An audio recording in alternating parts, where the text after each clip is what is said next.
you'd like to find a seat. He switched to course. He was a walk on it the last week. They didn't know what courses he could take. So he finally quit. I'm like, in cross country. He could run anything. My name's Randy Banks. I'm an assistant superintendent here with the district, and tonight I represent an entire team of employees that have been working on these projects. Thanks to the forethoughts of our Board of Education that allocated dollars prior to the bond issue passing, we are months and months ahead on this project, which hopefully will be a strategic advantage as we enter the marketplace for labor and materials with all the other things that are going on in Central Ohio. So I do give our Board of Education credit for taking that leap and allowing us to begin our work months ago. So tonight is the opportunity for us to give you a progress report on how things are appearing. We're far from final decisions in many areas, but I do think you'll be pleased to see the progress, and we're certainly interested in your feedback as to how we're doing. A couple things I will clarify. If you are familiar with Thomas Worthington, you will probably see a bulldozer and some equipment there. They are tearing down the outdoor locker rooms near the stadium. That is not part of this project. That is part of phase 1. It's the very tail end of phase 1. It was funded by the prior bond issue, and it was delayed to make sure that it fit with this project. We didn't want to build a new outdoor locker room if we realized we wanted the high school to be there. We didn't want to determine materials until we knew that those materials would fit with the scheme that we had going at Thomas Worthington. So we're very excited about that project. That project will be underway this week and should be done in time for our fall sports season on August 1st.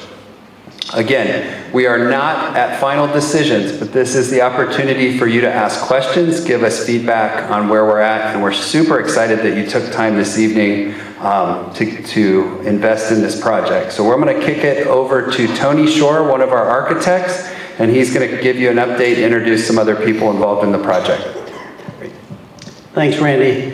First of all, I want to take the opportunity to thank the district and the community. We were your architects and engineers on phase 1, not just the field house, but on our additions and renovations to your middle schools. 2 of them had major additions and renovations, 2 of them just had additions. I don't know if you've had the opportunity to go to those buildings or not, but I think each of those buildings and projects were very successful. And so a great team, obviously, with the district. We have the same design team on phase 2 that we used on phase 1. And Rosilli Construction, I know Tony Rosilli is here with Rosilli Construction, and he was involved with phase 1. He's also involved with phase 2. So thank the district for that, but again, they're beautiful facilities.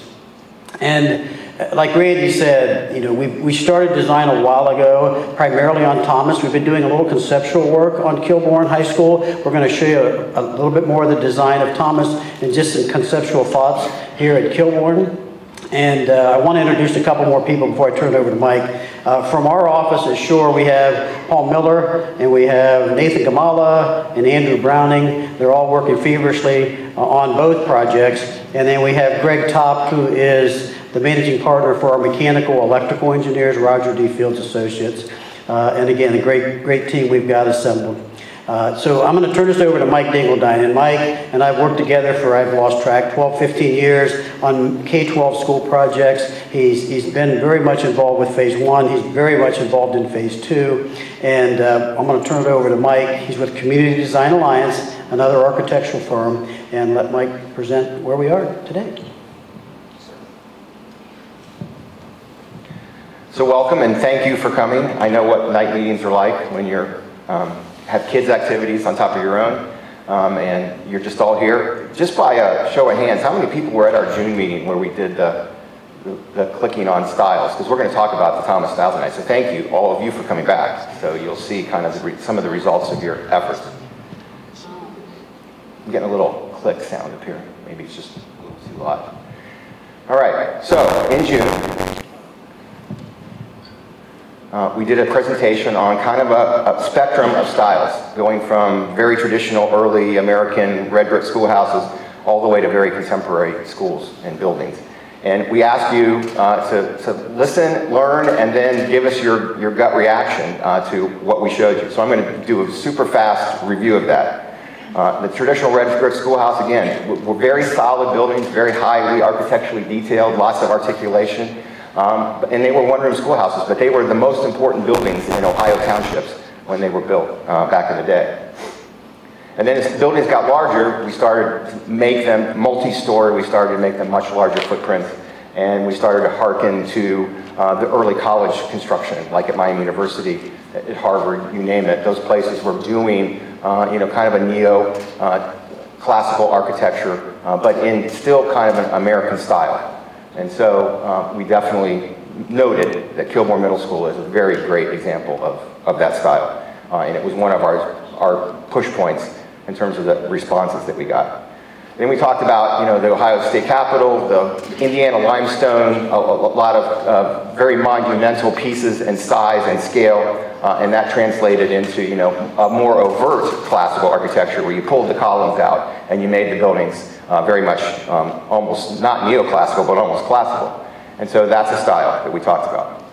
And then the wide middle, where most schools are, certainly where this school that we're in tonight is, where you have still all the same traditional materials, stone and red brick, and nice articulation, but you're allowing the building to look more contemporary because you're using new technology like curtain wall glass. And you can see glass is a significant thing in buildings like this, where you want daylight and sunlight in buildings, but you also want them to look more contemporary. So you're still sticking with the materials that made civic buildings very important through our entire history, but you're now looking at more contemporary details. And then the other end of the spectrum, all contemporary, where a lot of times you don't see red brick, but sometimes you do, but you definitely see lots of curtain wall, lots of exposed structure, lots of glass. And so it's a different end of the spectrum. And again, these are all schools in Ohio that are using that style. So we asked 3 questions in the response cards, the clickers that we used. We first asked you to give us your gut reaction from a personal standpoint. What do you personally think of those styles and how important and how do you like them? It's your chance to say, this is personal. Then we started to make you get more specific. Then we said, does this style fit your community? And the Worthington community, has a trend toward a more, Ivy League style. And then we asked you the hardest question, or the most important question, is it appropriate for the Thomas Worthington site? So we're not building it here, we're not replicating Kilbourne, we're saying that a new Thomas High School on the existing Thomas site, how do you react to that? So here's our results. Red brick schoolhouse is pretty even. And again, when there's not a lot of hard evidence that you should be going that direction, you kind of get the mix. Very surprising to me, because I do this for 30 years and I see these results. The strength of the positive on traditional Ivy League campus was overwhelming. Not just personally, but also for the community, but 92% positive for the site. And again, we used Kilbourne Middle School as an example. The existing Thomas is kind of midpoint in that style too. But that is a remarkable return for the 100 or so folks that were at that meeting in June and had this kind of response. And then the rest of the responses is also a little bit surprising. Public Monu was sort of at the low end. It was decidedly negative for the most part for those people in the room, and I don't disagree. It's not necessarily what we would build in the Thomas site. But this one is usually a lot more even. Traditional materials, contemporary details usually brings in a lot of response. Some negative, but usually a lot of positive. And we didn't get that, especially when we started talking about, does it fit on the current Thomas site? The answer was a decided no from your response. And in contemporary, we had interesting dynamic. A lot of people liked it personally. A lot of people disliked it personally. But nobody thought, again, that it was appropriate for the Thomas site. And so that, again, very strong results. The positive results were very strong. The negative results were very strong. And so to us, it was a great start for us to get going. And again, this was our build-off building. This was our starting point.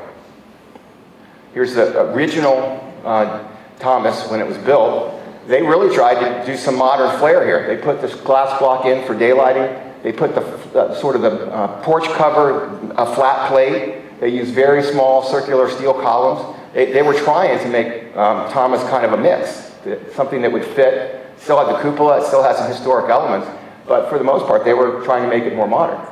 And over time, you've kind of backed that out. You put the windows, 1/1 windows in, took out the glass block. It looks a lot more traditional. You redid the entrance. It's way more, the Ivy League style. And so it's now, I think, sort of fits in that same place, although its origins, were very different. And one of the things about Thomas that we're struggling with, and we probably have struggled with for the last few years of its existence, is it was built in 12 kind of major additions or changes or renovations. And as that happened, it became very complex. It became very circuitous,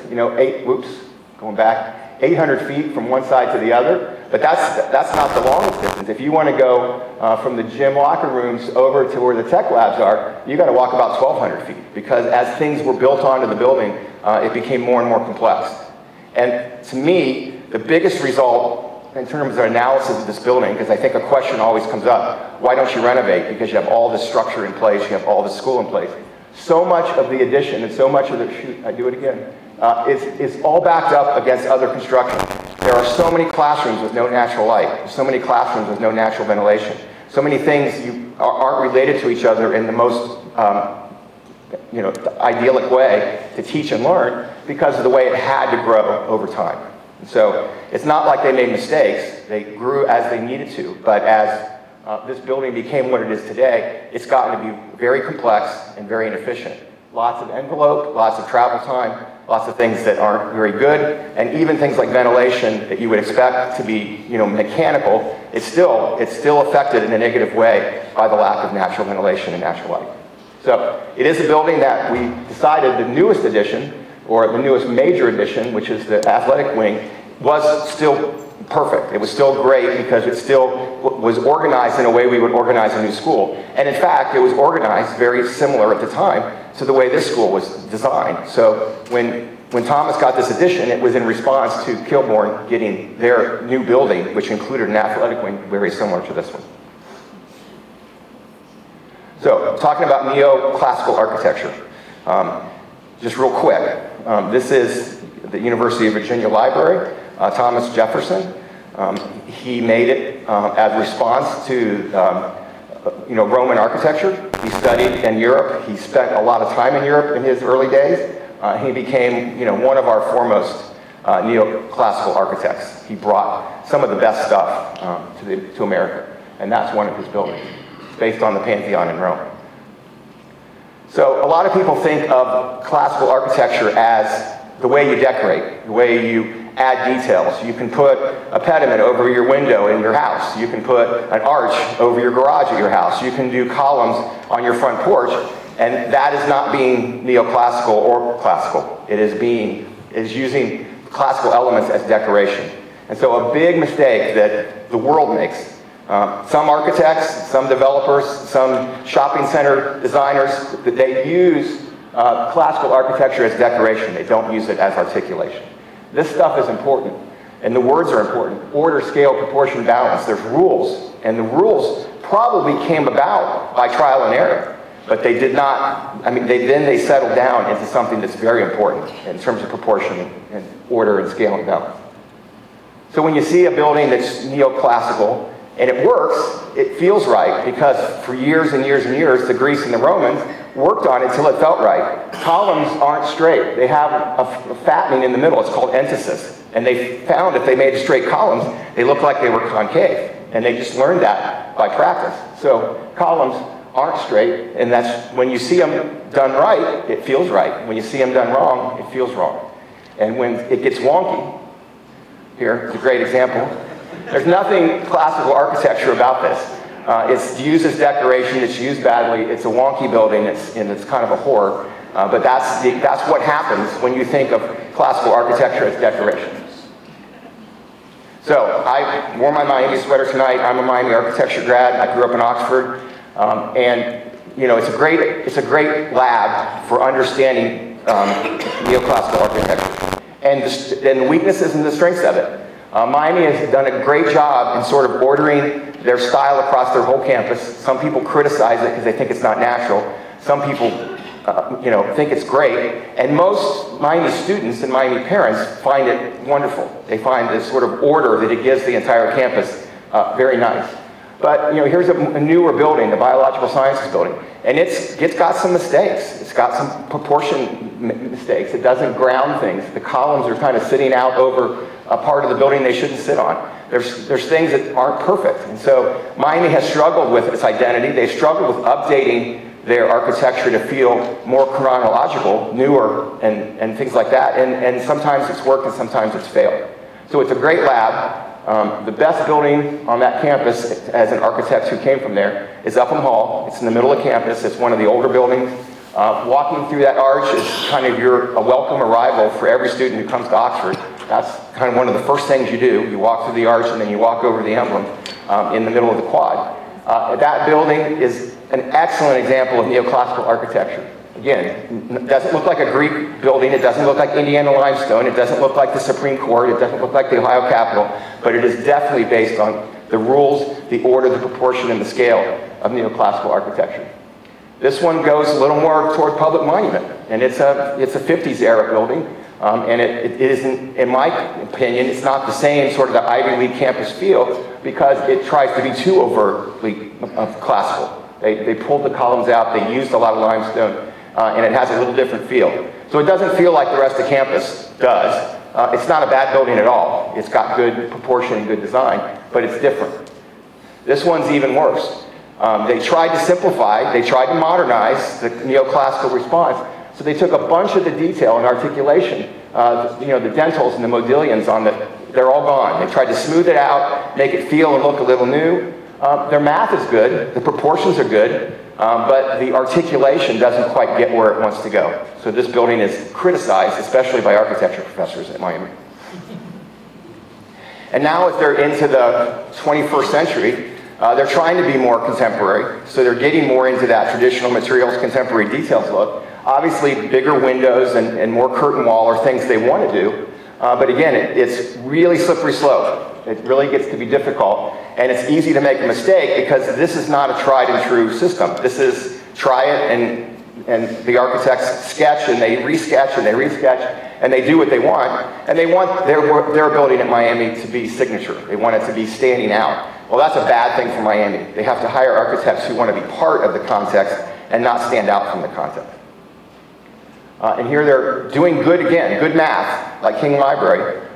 These proportions are right, things are good here, but they're trying to mix a contemporary entry with a really, really traditional wings on the building. Some people like it, some people don't. And again, I don't think it's wrong. It's just a matter of what is the context we're trying to reach. And here's an example of where it went wrong. Too many things that don't work. It's just an odd connection of pieces and parts, and they don't work, and they don't follow the rules of proportion and order that they should.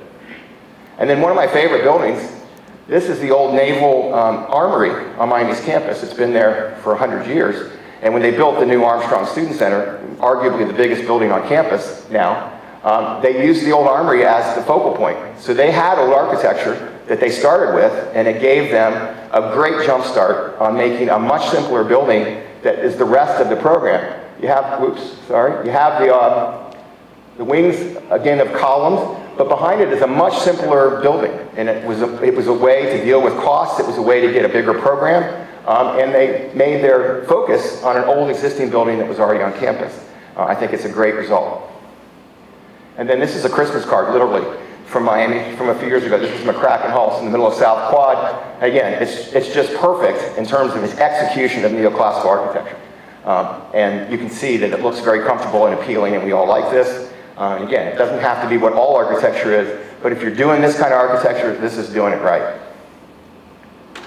And then one more example, and I love this building. This is Grosse Pointe High School in the state up north, and it is, I think, a fabulous high school. It's about the same era as Kilbourne Middle School. It was built in the WPA era.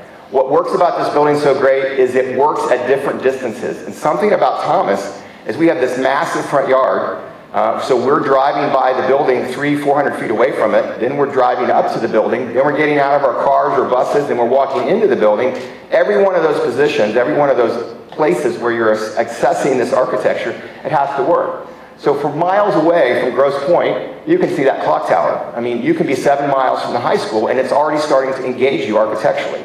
The details are so important. as you get further away from this school, look at the shadow line that the modillions make on top, at the edge of the roof. The roof and the walls transition so beautifully because of the little stuff that they put there to help identify it. So again, close up, there's great architecture here that works. Far away, there's great architecture here that works. And it's different. It's not the same stuff when you're far away and when you're close up. And when it all works together, this is a great result.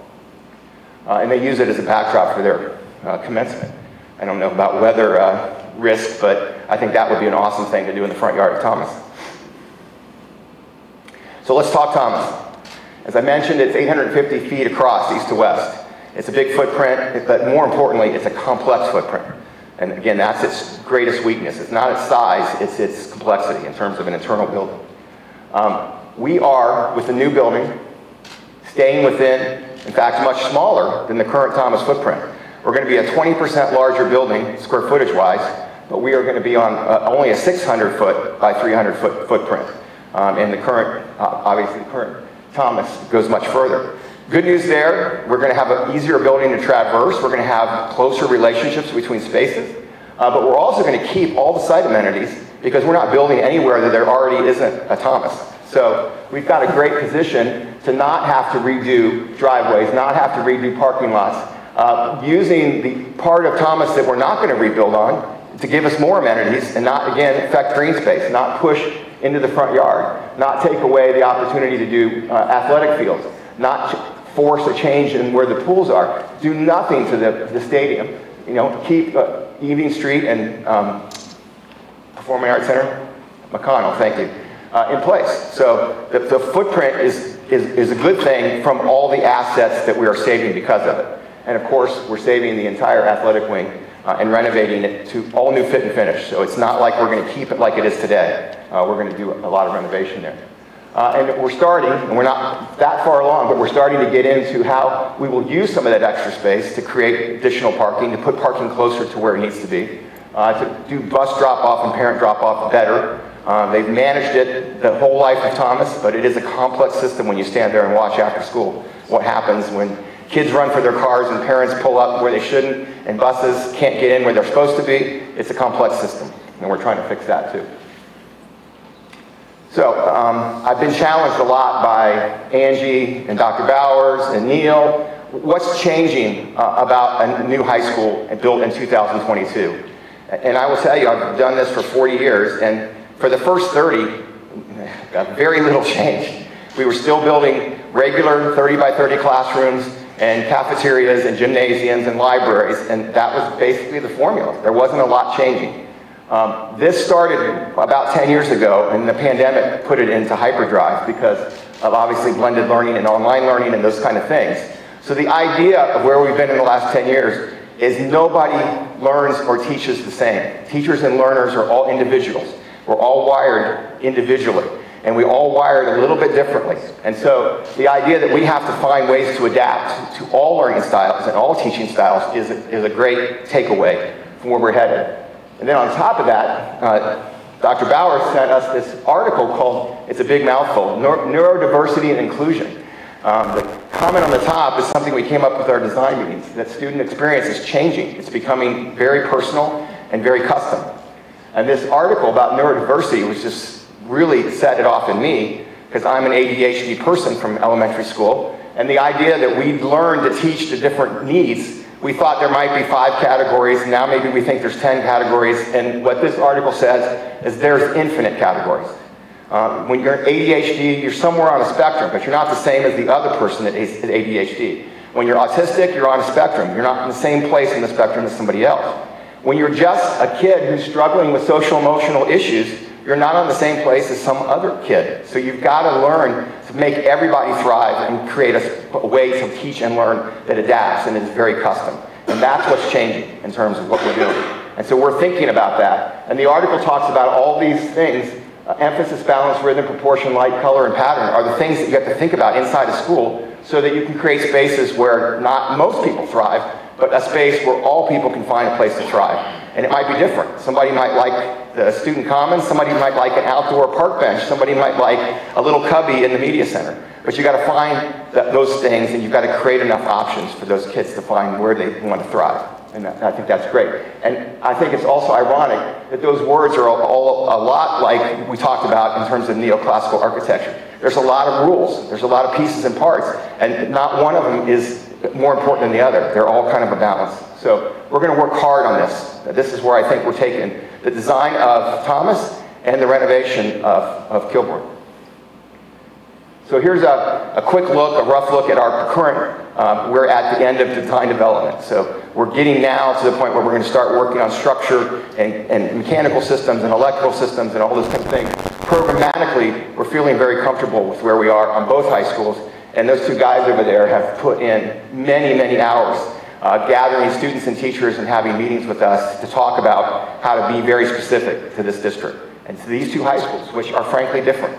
But we're looking for ways to make them both successful for a long term. So the way this works is very simple. We like this simple traffic pattern, but what I like more is, and this is true at both high schools, we have an athletic end, we have a fine arts end, we have a core in the middle that's the administration and the media center above, and then we have at Thomas this entire academic wing that's the front of the school. Here at Kilbourne, it's the C shape that goes around the courtyard. It's all the academic stuff.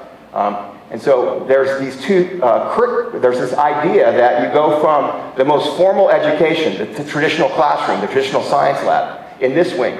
In the middle, you have a media center that has very small spaces and has very large spaces and gives you all kinds of quiet learning. Then you go to the biggest space in the school, except for the auxiliary gym, and that's the student commons. And again, this building set a great standard. The student commons in this building is great. The student commons at Thomas is squeezed into space that they could find at the time. But this is a great place, and that view out into the ravine, out the cafeteria, and again, I want to change the word from cafeteria to student commons. And then something that was student and teacher driven. We did not come to the table as architects with this idea, but was doing an outdoor commons as well, doing a contained outdoor space. It's not just outside the school where people can drive by it or drive in it. It is completely contained in an outdoor wall, but it is an outdoor learning space. It's an outdoor commons. And so that spectrum goes from the most formal to the most informal student experience. And I'm going to say some kids are going to like it here, some kids are going to like it here, some kids are going to like it here, but it's going to give us a lot of opportunities to find places where kids thrive. This is the outdoor that we've sort of shot to our landscape architect, and he really got me excited. This is a sketch of the space. This is the student commons wall, Thomas, the new one. It's a glass wall just like here at Kilbourne. But outside, there's all kinds of formal and informal spaces, not just landscaping. These are his inspiration pictures. And again, this is a space where I could get really happy to go to. There's some informal kind of bench seating. There's some loose furniture. There's some more formal tables and chairs. There's lots of green.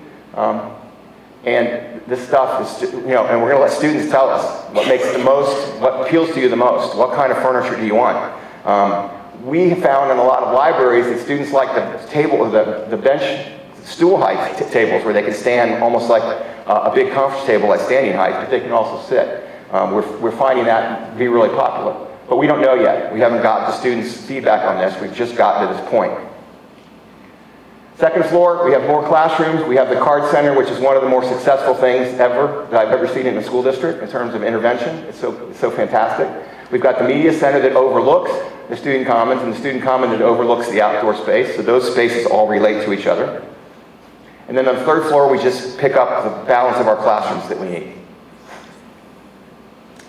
So here, big picture. And Jeff has this, and the district has this.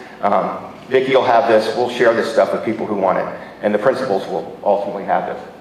So this is an in-progress view. I think it's an important view because as I talked about Grosse Pointe High School, this is where a person would pull into the bus drive, or where you would go to the front of the school to drop someone off, or where you would go if you came on a bus to the site. This is a view that is 300 feet away, but it's still a very big building, big front, and we're trying to find a balance in those pieces of scale that work, again, at distance, and the pieces that work at close up.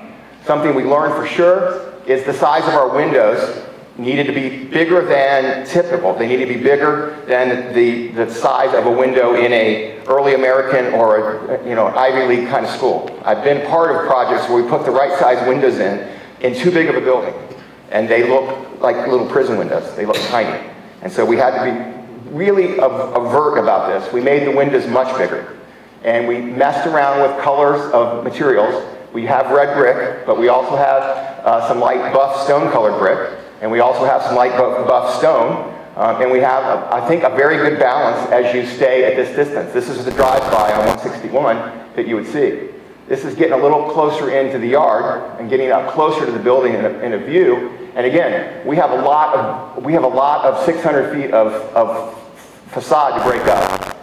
And Nathan has been the leader on this design. I think he's done a fabulous job. It's coming along. Well, next week we're going to the Architecture Review Board, so we were really happy that we could come here tonight and get your feedback first. But we're feeling, again, this distance is good. Windows feel good. The undulation, the pieces that come in and out make the building break up and scale better. And we get down to 2-story wings on either side of the main center 3-story wing. Even closer, now you can see colors and you can see variations in the brick. You can see coursing patterns in the brick. You can see keystones. You can see the lettering. You're starting to feel now like you're ready to go into the building. And it has a really impressive 62-foot high cupola on the top, and from this distance, it's a little imposing because it's 3 stories, but from the road, I think it feels great. And so we're going to try to focus your attention when you get to this point, getting out of a car in front of the school, to be more focused at this level, to stay below this 1st story, and this stuff kind of falls away in the background. We decided, just like Kilbourne Middle, to go with pilasters with flat columns instead of pulling columns out, because again, we didn't want to get too monumental with this, and the columns would have been so massive if we'd taken them all the way to the ground. But with pilasters, we were able to push the columns up to the 2nd level and make these bases do the work of breaking the column spacing. Otherwise, the column would have been as big as this pier is, and that would have just, messed with us at this level, being this close. This is one of the side wings. Again, we wanted it to be a little different. We kept the red brick here to be strong, and again, also not to compete with the main entrance and try to have the main entrance be very obvious. Even though it's the only place where there's doors, it's the place we want to make sure from a distance you don't have to see the doors to know that that's the centered main entrance. And then we have a lot of existing school on the athletic side. We're not changing it, but we're doing some things. We're going to bring some of the details from the front to the athletic entrance and just fix it up and make it relate to the language and the articulation of the entrance. So the white columns will go away and the brick columns will come in that match the way we did the architecture on the front. We're also adding windows in both gyms, so there's natural light in those gyms. They're very dark and scary until the lights come on. And so we're going to try to make that a space where there's natural light. And by the way, there's natural light in every teaching space in this entire building. It's there. We can't avoid that. That's, I think, prime directive rule number 1. So it doesn't change the architecture. It doesn't change the doors. It doesn't change the space. It builds no new walls. But it just wraps the old round columns with the new kind of flat columns that we're trying to do on the front. So it's a way to tie in the old architecture to the new architecture. And then on the fine arts side, this is all new architecture, but same thing. We're trying to simplify this side of the building, much like the athletic side is simple. And we're bringing some of the architectural details, some of the articulation into those pilasters and the flat columns. And wanted to put a little more glass on this entrance because this is going to be all the way down the hall, a place where we can bring natural light into the core of the school. So I want to go over Kilbourne, but I think while this is racing in your mind, I want to get some feedback from the folks who want to talk about what they see. And this doesn't have to be architectural school. You don't have to know the names of stuff. We just want to hear what you're thinking in terms of gut reaction. Is that really how many doors you're going to put on that school? It feels like there's very limited doors. There's one on each elevation. Now there'll be other exits and things that'll be small, but yes, there's a north, east, south, and a west. Athletic, fine arts, main entrance, and then the back, like we have today, right next to the cafeteria and the outdoor commons will be an entrance too. And that gives Pete the idea that if he wants to put school buses in the back, he can do that because there's an entrance. If he wants to put them in the front, he can do that because there's an entrance. If he wants to try it one way one year and another way another year, he can do that. We want to make sure we don't cut off the way you use the site, and you can be creative as you learn over time how they've learned to make Thomas and all this complexity today work as well as they do, because they've practiced and they've tried it. So main student entrance will be through the athletic wing then? Well, students always have come there because that's where the main parking is. So there's no doubt that that's going to remain a high volume entrance because of what's already there. So all the students are parking, they're coming in that door. That's not going to change because we don't want to rebuild the parking lot. Now there will be maybe staff parking over here, or maybe that'll be some students. Maybe fine art students will park over there. Band kids who want to leave their car near the band room. That's all up to these guys. I don't want to tell them how they have to do it. I want to make it very flexible so they can figure out what works best. It's a great question. Yes? My child goes to the middle school, and speaking of your divergent and inclusive, we have some special needs. And I love the middle school. Worthington Way is absolutely awesome, and it's turned out really well. One of the things I've noticed is there's a challenge between the buses coming in and parents dropping off. When we do have special needs children, they are not driving themselves. We're in freshmen even. So can you help me out with, and I apologize, I missed the June meeting, I was out of town. So where do the buses, where are they expected to drop off, and where are the parents expected to help their children get in? So we think the existing bus loop and a leg of this new driveway, new boulevard, will be for buses.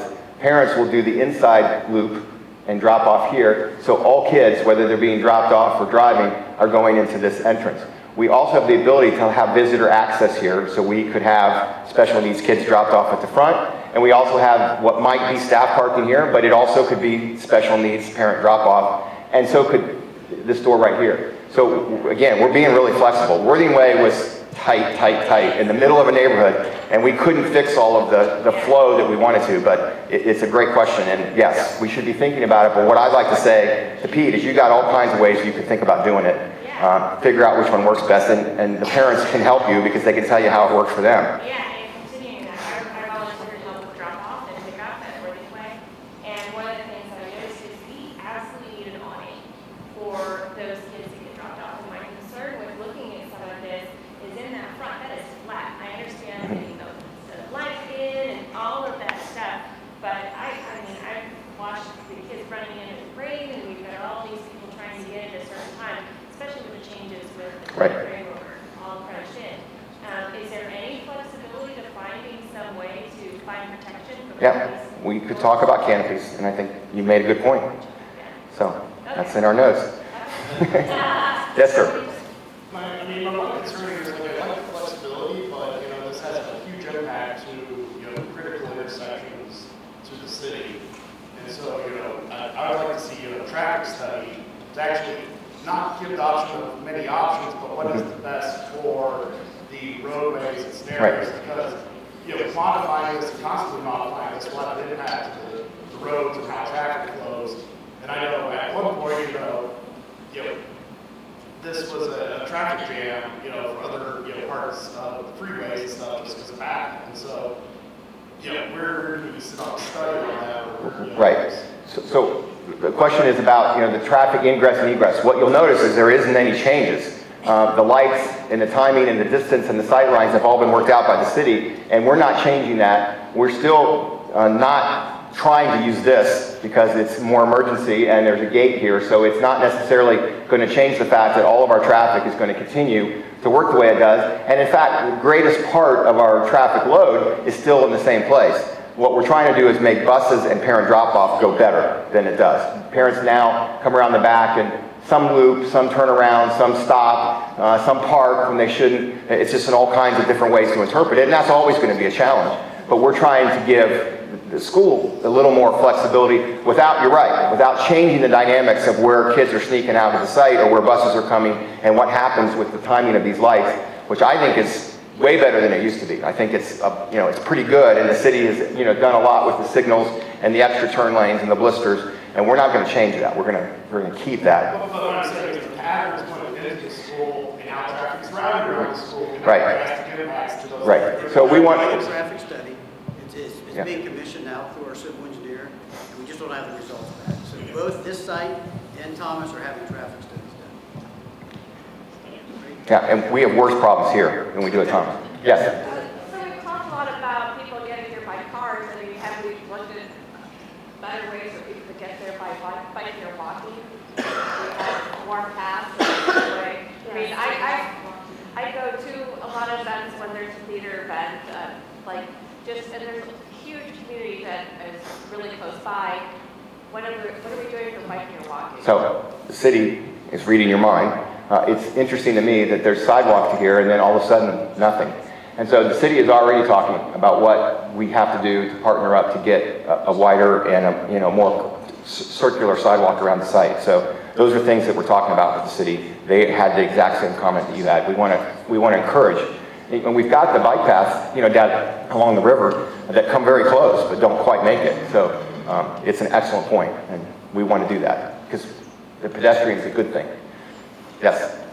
So I'm a parent of kids who go to that elementary school, Mm-hmm. middle school, and then also looking at high school. I'm interested, as you look at this traffic study, also looking at safety of elementary school kids who play around the backs to, right now, Right. it's an awesome racetrack. So Yeah. where the Well, this green space and this parking lot is fenced off, so there is no way to cross over that without opening that gate. So I think those things have to continue, and someday there might be a new evening street that we have to think about as well. So I think this whole quadrant of the site, and maybe tennis courts moving someday, is all part of that discussion. But I think, yes, it has to be secure and separated. So Right. drop off at the school goes up around the top of the school. Does it? Down all the way. Does it come? So they open the gate when they're doing drop-off? Okay. So That explains your concern. But Yeah. just something to keep in mind, because high school and drop off to that elementary school in particular are so close together, that making sure, kids coming in their cars for high school and little kids walking over, because it's a walking school for a chunk of it. Yeah, great. Absolutely great. Yes. I just want to second that I appreciate that traffic study and the idea that it's not just cars going by, this is our neighborhood. Yes, I agree with you. This is a key part for our city. I appreciate the architectural thought going into it. That the current front kind of dwarfs itself, which is weird. Yeah. But I like the idea of access for bicycles, Right. for people in the community to view that, not just from their car. Right. But walking, biking by, I think the school and all of those things happening. Some high schools do run their cars. I'd love to see more access for bikers and walkers and being Yeah. very intentional about that. That's great. And there used to be a really unfortunate trend that biking and walking wasn't safe enough. So there were school districts that absolutely prohibited you to walk or bike. We ripped out bike racks at schools because we didn't want to encourage anyone to bring a bike on campus. And that's changing. And it definitely is changeable here because Worthington is relatively walkable and dense. So it's a good thing. Ohio State or Miami, Yeah. they're not driving. Nope, absolutely not. Kids go to higher ed, they're going to have to learn how to get on their feet. Yeah, But you're right. My second thing is that wrestling room, I hope that is being taken care of. Yes. Thank you. Yes. That's great. You even knew about that. Before you leave that slide, the sidewalk, are you setting the sidewalk back? I don't know if you've ever walked that sidewalk along 161. That's about the scariest thing in the world. I agree with you. There should be a buffer. Yeah. Yeah, but it's out of my pay grade and it's in hands of the city a lot. But yeah, I think that's a great conversation. Anybody that talks about traffic calming will tell you to get the sidewalks off the raceway. Yeah, I got to get over here too. Yeah. In the videos that you were showing, I'm more traditionalist, and in the more current things, was the brick herringbone? Just on either side of the entrance, we were trying to do something close up that was a little different. There was a herringbone pattern. Everything else is running bond. Oh, okay, because on all of the pictures look like it was all... Nope, just on either side of the main entrance. And that may not last, but we thought it was a differentiator that helps you notice the difference on the entrance. Let me get over here where I may have a different perspective on this. I actually grew up in Worthington. My parents built the first house in Kilbourne Village, so Great. I'm glad that my kids are. Overall, I don't think the design is bad. A couple of changes, and I'm sure beyond that, not that way, like very well. The east end where you have the parking, is there any thought, like I did at Commons, I even thought of putting one there, but also adding a natural area with wetlands or a pond.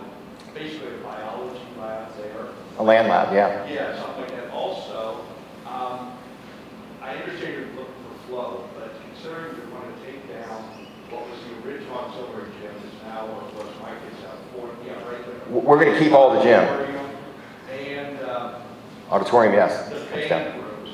Those buildings were all built in the 70s. It's been a huge expense and a waste of materials and all that to replace those because they're not that much older than the athletic.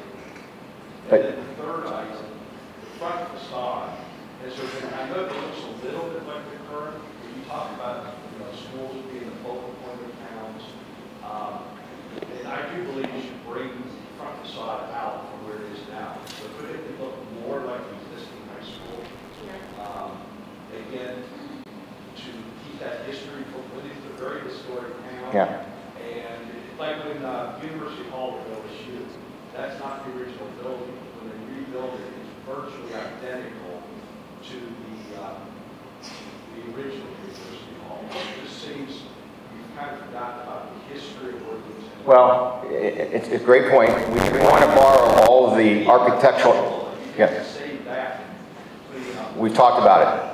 It's not in perfect condition, but we've talked about it. We've talked about the stone inlays. We've talked about a lot of things. Even the elevation itself, although it was built in a way that it's not going to come apart. Not to come apart like block of stone. Yeah. If you could make the front facade more like the existing building, it would basically connect the history of Worthington to the future. But we are way bigger. We're 3 stories. We're 68 feet. So 3 stories, it's just yeah. So yeah, I'd pardon the ground, but yeah, so it would get a lot wider and a lot bigger. But we could look at making that entrance more reflective of the existing entrance. We can do that. Yes, sir. I was at the June meeting and we talked about and wanted to go towards the Kilbourne Middle School. And in relationship of what you've done, I think you carried that out really well. I think one of the concerns I had since the June meeting, driving around the country in our state, I see all these little windows. It looks like someone just took a fist and punched a hole in it every now and then. And I think you did a great job with it. And I think the flow is great. And I really like the idea. There's been some talk about traffic, this and that. The traffic will remain the same. It's the same entrances. The volume, but I think the question was about the patterns. And so that's important. The patterns are important.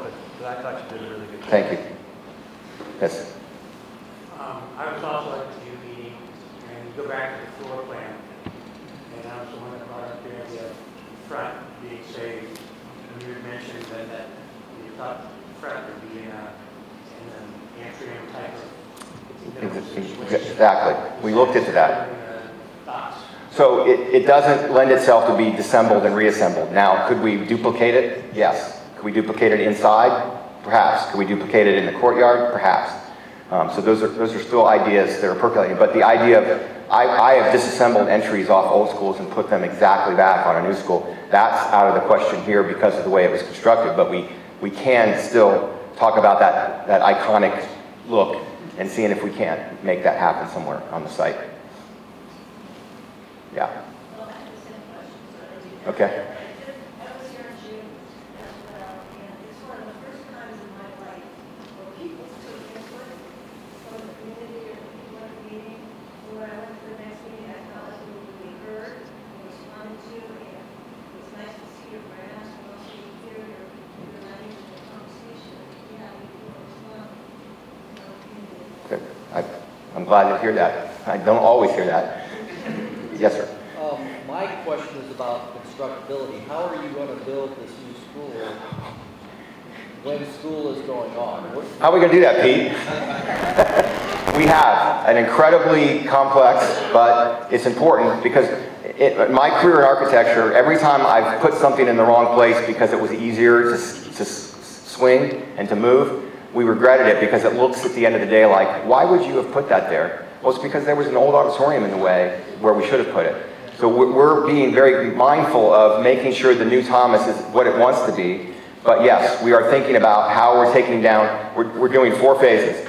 We're building, because the new classroom wing is actually in front of a lot of the school. So we can just tear a little corner off the library wing, and we can get a lot of that first phase done. Move all the classroom kids into new classrooms. Then we start getting into the harder part. In fact, the final phase and the hardest phase is we have to take the auditorium down where it stands and put the new auditorium almost right back where that stands. So that's the one where we're going to have no auditorium for a year because we're going to have to do that one in its place. But for the most part, we've got phasing plans to move kids. We might need a couple modulars for a semester or two, but we're figuring that out. And so it's really important. What's the total construction timeline from first dig to finish? Tony? Our contractor, sure.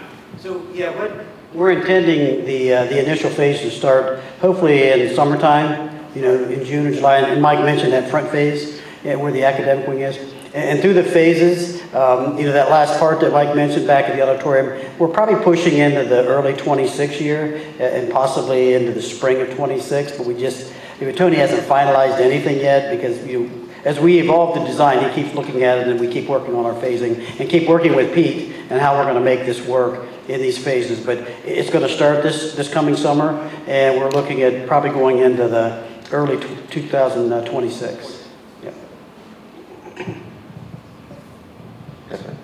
So along that typical timeline for construction for high school is a year and a half to 2 years. So what is the additional cost that is associated to all that, the additional time of the architect, the contractor? Right. I mean, and we got procurement issues. We have huge construction projects. HVAC equipment's a year out from ordering. Roof insulation is still delayed.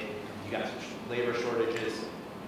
You got a lot that you're trying to do with very specific timelines that comes at a cost for you. Right. So a school this big, 300,000 square feet, isn't 18 months. It's a 3-year project. If it were in a grass green field in the middle of nowhere, it would be a 3-year project. And so we're turning it into a 4.5 year project. Some of those things are actually an advantage. We can procure, you know, things that are, I know generators are 15 months out. So we can procure a generator for a later phase, and we have an advantage because we have more space to get things delivered. But we also have challenges. We have the challenges of inflation pressure, and we have the challenges of, you know, just timing. So it's all part of a mix that we have to evaluate. And the other concern to that of, you know, a 4-year construction period, you have the freshmen that are in there now that have already gone through a year and a half of construction. So you have 6 years of their, half of their career, school career is under construction. And especially for some of our kids with IEPs and quiet spaces, that becomes very difficult. And then also you have an elementary school right next door that is going to be unaffected for 4 years. So I'm very concerned with the budget dollars associated to that. I mean, I feel we could have done, we could have probably done more. I'm not saying anything about the design. I personally don't like it, but you know, if we looked at the green space or even the parking lot as a way to build building one, the building up to the green space would act as traffic calming. You know, we could have built more for less. It's a couple things. Oops, sorry. We don't let Mike do one estimating and one scheduling. It's actually a 2.5 year construction schedule. So to answer your point, we're going to bid the whole project out at the first phase. The first phase will be the tightest of getting the materials there, but the rest of the phases we'll have it in time because we've got, the first phase might take a 1.5 years, then we go to the back side. So the cool thing about what we're doing is we're building the front half first. So we're in the very front of the building in the yard. Then once we finish that, we're now in the back doing the commons and the theater and everything else. And then the gym renovations kind of hit in the middle of the summers and things like that. So not worried about materials. What we're glad we're doing is we're getting ahead of it with inflation because we're buying everything probably this March. So we'll be out to bid in the March timeframe. Does that help answer your question? And the issue of the kids came up who had been through, you know, junior high renovation or middle school renovation, and now they're in high school renovation. The other thing about the phasing is all kids will be in new classrooms at the end of the first year. That wouldn't happen if you were building, you know, a new school somewhere else and then moving to it when it's finished. So at least those kids, especially those IEP kids, especially those kids that are in special needs, they're going to be in new space like really early in the process, and there's an advantage to that. Although they're still going to have a very unique high school experience because they'll be part of this complex process for 4 years. They will be. I think with band and marching band specifically being the largest activity at both these schools, losing that space in Thomas for a year, I don't think it'll hurt the program, but it'll definitely make it very difficult from that. And that's the hardest space to temp, because it's not a modular for a band room. So yeah, we're talking about the old cafeteria maybe being a music room for a year. We're doing those kinds of discussions with the music department so we can have some of those conversations worked out. So on the flip side of these concerns, is there any way we could get like the STEM students, you know, keyed into the work that's going on so that they can see, you know, some of the things that they are going to work on as, you know, future students and adults, you know, in real time? Yeah, those instructors have already started that conversation.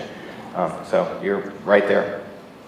I'm going to go on to Kilbourne, so some people may have a schedule tonight, but I am going to stay afterward to answer questions about anything that came up tonight, so you guys can have that opportunity, even if you want a sort of personal discussion. So, Kilbourne, very different school, different part of the community, different architecture, but very sound. This was an ideal program. It was an ideal school. It was a school architects all over the state visited in 1992 when it opened. I still think it's held up well. I think it's a fantastic building. We have things to fix though. We talked about the traffic circulation at Thomas, which is frankly better than it is here. We have the same 2 curb cuts on the street, but we have a much more complex problem because of one of the most beautiful things about the site is this ravine that crosses the site. It means the only way to the front and the back of the school is this small 2-lane road. So we're working on those things as part of this project. They came up very early on our priority list in terms of what we're up to. So here's that list. Dr. Bauer said, I don't want to walk into Kilbourne and not see new school like I do when I walk into the new Thomas. So the fit and finish of this entire building is in our sights. We want to put new finishes, new lighting, new fabrics, new flooring, fixed doors or replaced doors. We want the school to look brand new when we come in. It looks great. It's been well maintained. But you can see kind of the yellowing of the floors and stuff like that. That's all going to get new and get replaced. We're going to dive much deeper in certain places. The science labs, we're going to gut down to the studs. And we're going to start over with brand new science lab layouts that are a little more current, but also much more updated in terms of the way they work and the way they lay out. We're going to change all the restrooms, not just numbers and new fixtures and new sinks, but better layouts. Layouts that have more privacy, have more things where students can feel more confident about using restrooms. We're going to make them up to date like we did with the middle schools, not just replacing China. Not to interrupt you, all of this is also happening at Thomas, right? Yes, and that's great. Thomas is all new, so you feel like it's all going to happen at Thomas. And some of the things I'm going to show you are going to happen at Thomas because they came up here, which is interesting. We're learning from each other. And that's one of the things that Eric and Pete are doing, is they're coming to both meetings so they can learn what one school is doing and they can understand it. We're going to renovate the auxiliary gym, pretty heavy deep dive. We're going to update the HVAC systems. They are well designed, they work, but they are nearer to the end of life than they should be. And we're going to fix the critical pieces. Site circulation is huge. I'm going to show you some diagrams.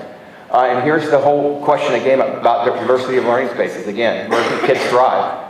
The kids told us we don't use our locker bays. We don't use as many lockers as are built into the school. Let's take that space and make it some special learning type of spaces, not traditional classrooms, but small group rooms, breakout spaces, soft furniture spaces, gathering spaces.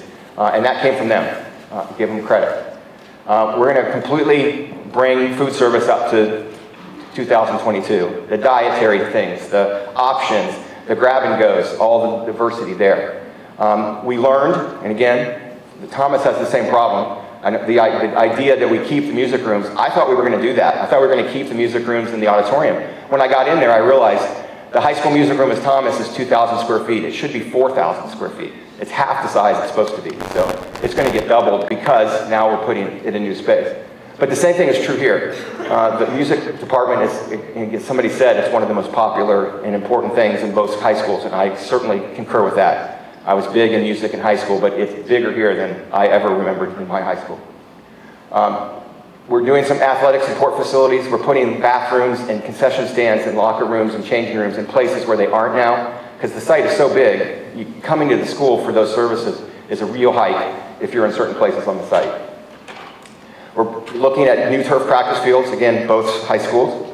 And we're looking at the same idea. And again, it was driven from here. The meeting where I learned about let's do outdoor student commons came from this school. And then we took it to Thomas and they confirmed that yes, they wanted it there too. So here's where we're looking at. Here's the front of the school. So big idea is this is going to now be a 3-lane road. So people coming out of the parking lot here after a game are not mixing with the people coming from the back of the school. This is just it's just a big bottleneck. We're still going to need some kind of traffic control here, but look at this. There are 6 lanes of traffic now in front of the school that will allow us to separate who's picking up, who's dropping off, who's driving through, who's coming in. All that will be working out. We can't fix the limitations of getting on and off Hard Road because of the site distances. The railroad track is a huge problem in terms of putting an extra curb cut in. That seems like an easy fix, but it's just not going to work out from the traffic issues. This is our Fine Arts Edition, and this is our outdoor space, which I'll show you more of. In the back of the school, we have a visitor's concession stand and restrooms, so people here don't have to walk all the way over to here. We have a building here that we're still trying to flesh out programmatically, but we want to put a turf field and maybe an alternate for a second turf field. We want to activate the southern area of the site. It's so perfect, but there's, again, no services down there. So we're also going to take a driveway, a turnaround, and some parking down here. So Saturday mornings, there's a place you can get near the field instead of walking for a half hour from the front of the school to the back of the school. We're trying to do all those things that we've identified as traffic slowdowns. We've got the old basketball courts with some additional parking. At first we thought putting more parking back here is bad because you can't get out. But now that if we fix the slip lane, we have the ability to put some parking back here where the basketball courts were. And some of those additional service buildings that match the same roof and the same construction as the ones that are there now. And the turf fields will mean kids can use them, 24/7. They're not going to wear out. They don't have to be mowed. They're going to allow for a much better flexibility and a much greater density of use than the grass fields. The school, ironically, similar things. And this was not me. This was the architect in 1992. The access or the spectrum that starts with athletics and ends with fine arts, and in the middle is the core of the building. The classroom wing isn't straight, it's a C shape. On this floor it's a walkway, but on the second floor it just comes all the way around as a runway. So those exact same things are in place. What we are proposing to do here is to line up those services again. The media center moves to where the offices are and the offices flip down. That sort of student experience, the quiet learning space, into the commons, which already is successful, and then to the greatest idea, and I think it was a faculty member here who suggested it, to build the outdoor space there. You can see the bright yellow is where we're digging down into the science labs. These rooms have no natural light and no natural ventilation. We're going to move them to here and put the teacher professional development area in here, because that's quick in and out. The classrooms are all day long in use. And so again, all those classrooms that have no daylight will now have daylight. So those are the kind of ideas that came out of this school. And again, a lot of them got shared back and forth between Thomas and Kilbourne. There's that close-up of that spectrum from outdoor to the quietest breakout room on the inside, which also has views of the courtyard and views of the ravine. Again, beautiful school site. It creates some problems, but I would never trade it for anything. This is a great space. It's the daylight that makes it so great. The daylight not only on the outside wall, but also from the skylight. It's just a wonderful space to be in. You just feel comfortable here. And then this is the big idea. And we don't know how we're going to construct it, so I wasn't going to show this, because we're certainly not going to put a giant square column into the bottom of the creek. But I think this column goes away, and we span from either side, or we push most of the deck surface to the corners and make it thinner in the middle so that it can just cantilever. But this is outdoor space. This is just a model. It's just plain right there now. But remember, we're using the same ideas. We're going to have the same furniture, the same outdoor opportunity, the same green space in this space as well. So both schools will have this, I think, outstanding opportunity for kids to be outside. I just hope Ohio weather makes it work as good as it can. Another really exciting thing, starting all over with food service. Again, it's a whole new layout, and it's not physical space, it's really the diversity of how you serve and how you make options.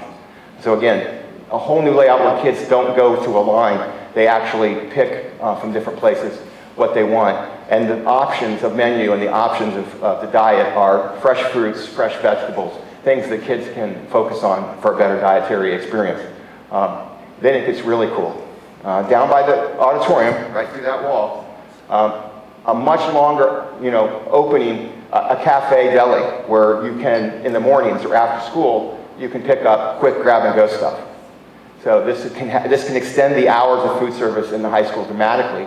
Again, it was student-driven, and we think it's just fantastic in terms of this is a way kids can get coffee. If you want that to happen, you can decide what the menu items are here. You can decide what the hours are. But the idea is, when kids after school for band practice, there's a place to go. So we love the idea. I know there's work to do there. I know there's staffing to figure out there, but it's an idea that was driven by the occupants of this building.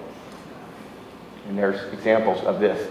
We're doing one in the brand new Lancaster High School in Lancaster, and the same way. This was a bigger deal to them than how many options they had in the main cafeteria kitchen. And then music gets that step-up upgrade. Instrumental goes to the size it's supposed to be. Vocal gets to grow. The ensemble room gets to grow. And the black box, we're taking all of this storage space around these spaces. We're putting it now in the center, and the black box gets double in size. And again, that's consistent with Thomas. It's consistent with Upper Arlington's black box. This one has always been small. It's in a great place because it's got the same lobby and the same access to this core of the building. So we needed to grow it in place, but we're going to double it in size, and we're going to step everybody up to a bigger space and more storage, which is something that's missing dramatically in this part of this building here. And it will be a seamless sort of push off the side of the building. We won't really take away much parking, and we're keeping away from the fall off to the ravine. So it's going to be a fairly straightforward addition to build. So that's Kilbourne. And the middle of December is our first major interface with Russilli on a budget. But we think what we've shown tonight is all reasonably reachable with our budget. And we'll know that for a fact here in about 2 weeks. So questions about Kilbourne? I just wanted to say, as somebody who graduated from school, and my children will be 10 years as well. Good. Good. This is a great school. It was designed really well in the outset. Yes? You've talked a lot about the fine arts, and you think that music and performing arts, is there any attention being given to the visual arts? Absolutely. And I'm sorry I missed that. But yes, we're putting much larger art labs in the new Thomas. The art labs here are going to get renovated, but they're already the right size. Digital art, yeah. And the music rooms were, both schools were dramatically under the state standards. The OSDM has sizes for music rooms, and I don't know why, but both Thomas and Kilbourne were undersized noticeably, and that was really the only place in this school that programmatically was off this chart, that it should have been bigger.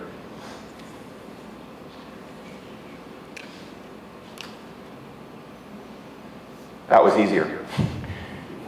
It's more conceptual at this point. Yes? I had a comment about the renovations of Thomas. Some people were worried about it being rebuilt while there were kids there. Well, I went through that in the 70s. And we did have about a year where we had to walk outside and get from one end to the other. But generally, it was smooth. We had a period where it was temporary hall that had ice in it for a couple of weeks. But, I mean, you adapt. Right, the building department, the fire department, the district staff, the district facilities group, everybody's thinking about that, and we're going to be thoughtful. I started the temporary group delayed like 3 days, 4 days, because there were no entrances to that temporary hard hole for emergency exits. But, I mean, generally we dealt with it. The one thing we got out of the renovation house, we had a second-story hallway, which was huge. Right, that was never there, yeah. So there'll be downsides and upsides, and yeah, again, I think kids are great. It'll be the teachers that we're going to have trouble with. Yes. So you mentioned the architecture review working, Mm-hmm. study. You also mentioned the traffic study. How are those two going to work together? And then second, you see that you're at Kilbourne Road, front of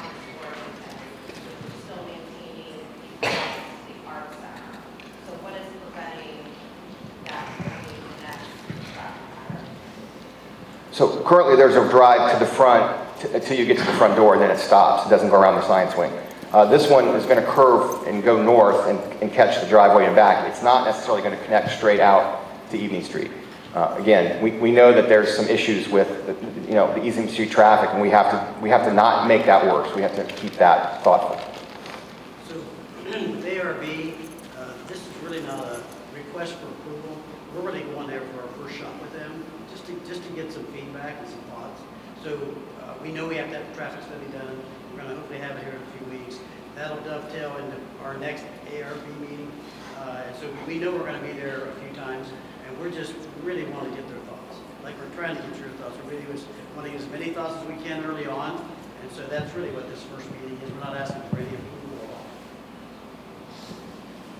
So are there going to be any other site amenities done, or site work done to this site? Because I know my daughter's in the softball team that there was discussions of bringing that up next to the baseball field, and rotating the baseball field. Right. So, because this parking gets replaced, and the question is about softball, and softball's in the floodplain, by the way, we have the opportunity to rework this green space. This will stay part of Evening Street, but we can get a softball, baseball complex back-to-back in that space without losing other amenities, without taking something else out. So that's in discussions. I'm glad you brought that up. So, just off of that, what about the natatorium? Oh, I didn't know if anybody bring that up tonight. So, it also potentially would be a thing we'd want to build it right where it is today, but both schools use it, and the whole district relies on it. 11 teams use the water. So we think, and again, we're way early on the natatorium, we think this green space for a new natatorium and this space might be for some drop-off parking for dedicated to the natatorium. But we are building, about a 20% larger natatorium, 8-lane pool versus 6. But we think it could go here and we could make it fit. Again, it has some relationship to swim ink and the outdoor pools. They use it for their offices, they use it for access and control, and we think some of that will continue. But our focus is on the 11 teams that use the water in this school district, and we don't think we want to take it offline for that long. But then if we do, Jeff has to go out and rent some pool space, and that could be harder than it's worth. So if this doesn't present huge problems, we think we could solve it that way. Good question. Yes? So the Thomas band directors just texted me and asked me to ask for more storage in the band room. Yeah. In fact, storage in the band room is part of the way you diffuse sound. Those little Wenger slots, they have variable backs in them, and the sound goes in and it fractures and it breaks up, and you don't get flutter echo and those kind of things. So yeah, we are floor to ceiling, at least 2 sides of the room with in-room storage, and then we have big walk-in storage. Separate for uniforms, separate for instruments, separate for orchestra, separate for, those kind of things. As Mike said earlier, we've had some meetings with staff and students. We have another round of called department meetings, who you're probably getting that text from. We're probably going to be meeting with again here in the next month. So we took that down. I say this all the time. How many times you walk in a building and one of the first things people complain about is they don't have storage, right? And what's the space that gets taken away when budgets are tight? It's the storage space. And so I don't know if that's what happened here, but we are trying to get as much storage in the spaces that need to have them, and we will definitely have that department meeting, a second round with them. The current storage at Thomas is the hallway, which the fire department doesn't love. So. Yes. I love the post, but that idea was brought up about having awnings for kids and watching, again, elementary school drop-off is a huge issue. Has there been any consideration given to, you talked about like where the kids pull in versus where a parent might drop off, like building some sort of freestanding awning? Could be, yeah. And that's the place where most of the traffic occurs. That's where kids come off buses, kids come out of cars, kids park. Of course, you can't have an awning from your car to the door, but you certainly can have it from the drop-off. Right, right. Yes? So the walkway between the front half and the back half of the building there, I know it would be multiple levels, but it just seems like it would be a lot of congestion if there's only one way back and forth there versus another. It's 30 feet wide. It's as wide as the hallway here in this school is, and for a reason, because the hallways aren't wide enough at Thomas. The old building, the 3-story, It's an 8-foot wide hallway. It's crowded. This will be 30-foot wide. But even like, being at the end of the building, going all the way down, I mean, it just seems like there's one space. We talked about connecting the ends. Yeah. And we came up with this really cool idea. It wasn't mine, but the art teachers and the shop teachers, we're going to have an alley here. We're going to call it Art Alley. And it's going to have a gate, but it's going to have street lights and sidewalks and benches, but it also is going to be the garage door access to the art labs, the garage door access to the wood shop, the garage door access to the black box and the scene shop. So it's going to be kind of that outdoor space. So we did talk about connecting a hallway there because of your point. But we decided that we just need to make sure this is massive super highway in terms of that north-south connection. Yeah, it gets the space, but it's also looking at it, traveling from the corner of the front. Right, so you can see how much wider it is than the rest of the quarters. What if the yellow there in the front, all the way to the music room? Right, so from here to here, you got to do 1C. Instead of zigzag the way the school is today. But it isn't short, I agree. Going from a tech lab to a music is a hike. But pretty simple. What's that? Is there a second story over art? No, here's the second story. So that's 2-story space, but it's high ceilings, but it's not floors and space up there. Yeah, that's a good another one. But the second floor, you're pretty connected. You only don't have to go any farther than this point, and it's a T.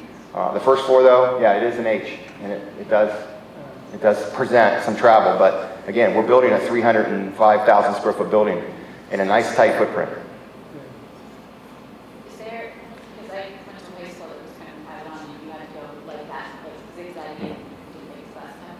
Is there the ability to have exit doors that kids could go in and out? I mean, shouldn't the safety concerns, but Right.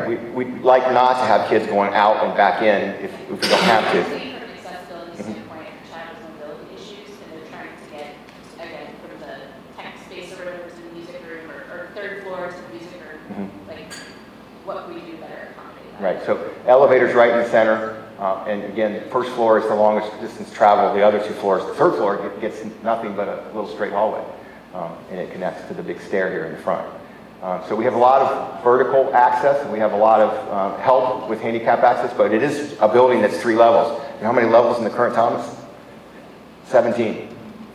Now they're mostly ramps, but there's 17 levels in the current Thomas.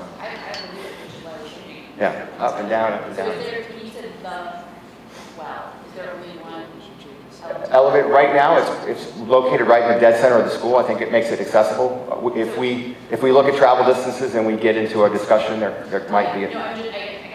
That elevator goes down, because we have one elevator in the street, and it does go down. Those issues for people use it.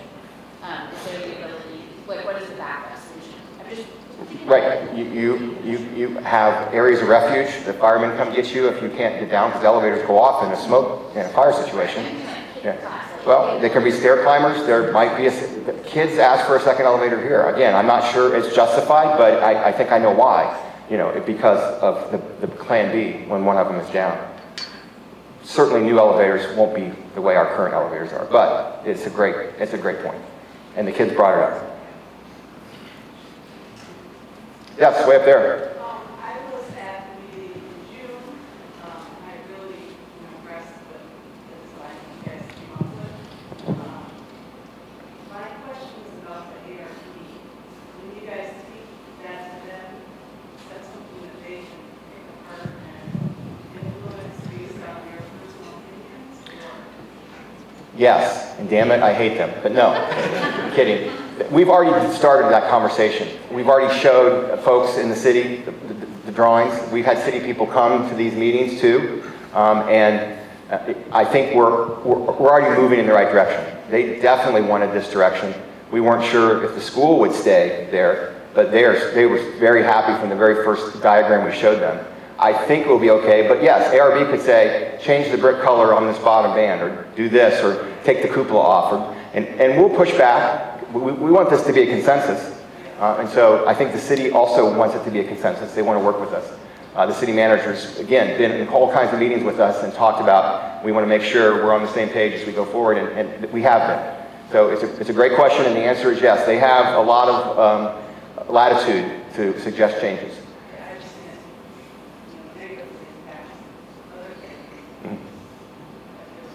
You're right. And again, they don't want that, but they also have their opinions about the architecture. But I feel like where we've gone with them already, they've been very supportive. So I'm encouraged. Yes? I don't necessarily have a critique. I would say, frankly, I think this is awesome. Good. My youngest is a junior, so unfortunately, none of my kids are going to get to Their kids. take care of this. But I think for the future generation of Worthington students, it's awesome. My son's in the marching band, and so, you know, he's irritated that he's not going to get to have this whole new, you know, music wing. But, you know, and I appreciate you shrinking it, because during parent-teacher conferences, we have to walk from one end of the building as a parent to the other, and you're not used to walking that far. It's like, but I think this is great. I really like this, because I do drive on 161, and to see this from 161 to me is like, you know, we've arrived kind of thing compared to even what it is now. And for what you can control, I think, you know, all of this design is great. The traffic is, and we've got 1,800 kids coming to one place at one time. There's not much you can do to. Right. Every high school is a challenge for two periods of time in the day. And you use the words generational, and that's what I believe our minimum challenges is to make these two high schools a generational change for the district. This high school was when it was built in 1992. I think it was generational, and we've been through that 30-year generation, and now we're going to refresh it and reset it. We're going to keep a lot of the generational change that was built into it, but we're going to change a lot too. And that outdoor space and the connections, the ravine being more than it was and is now. The pandemic pushed kids outdoors, and they said, we really need a place to be outdoors more, because that was an upside of the pandemic. We got to go outside.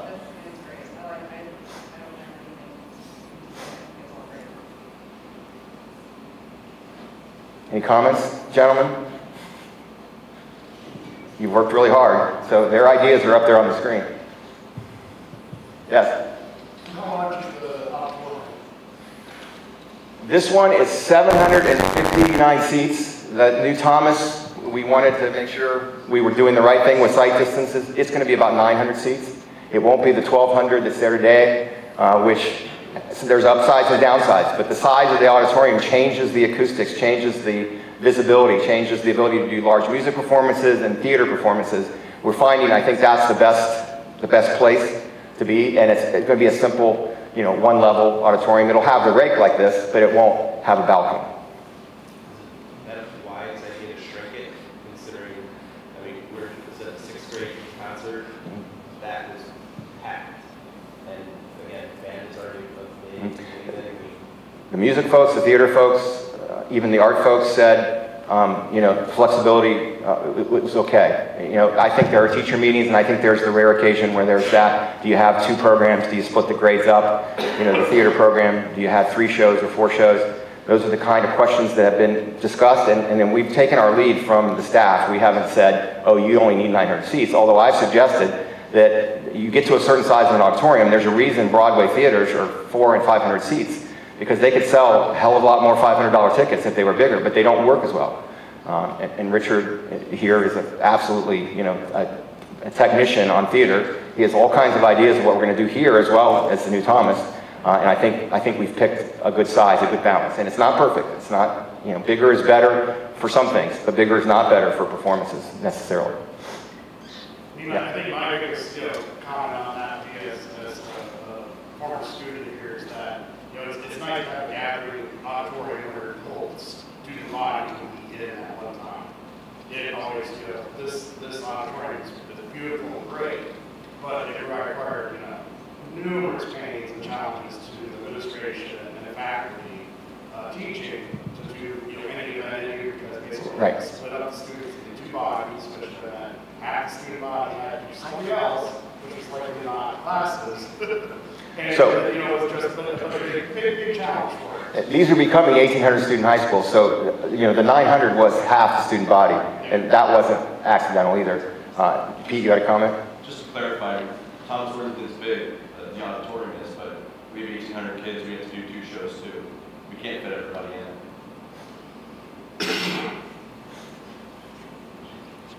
All right, great stuff. I will let you break up, but I'm staying, and I'll talk. Oh, go ahead. You want to? So, I mean, this is just an overall general question for you. Just what's the best way to interact with you as a team, or just as you comments or stuff? Our center point of contact is Jeff Ebley, and he would be the person I would suggest that you send emails and contacts to, and he will be the one who will be sending out things. And again, we're having department meetings. We love to have students and teachers in those, but we don't mind having parents and citizens in those either. It's up to the district how they schedule all that, but we're open for all the interaction we can get. We think it's always better. My email box is virtually empty, so you can send me anything. No, seriously, I'm on the website. If you look me up there, you can find my email address. Or call the district and you can get the address. We're happy to pass anything along. Thank you very much for coming. Thank you.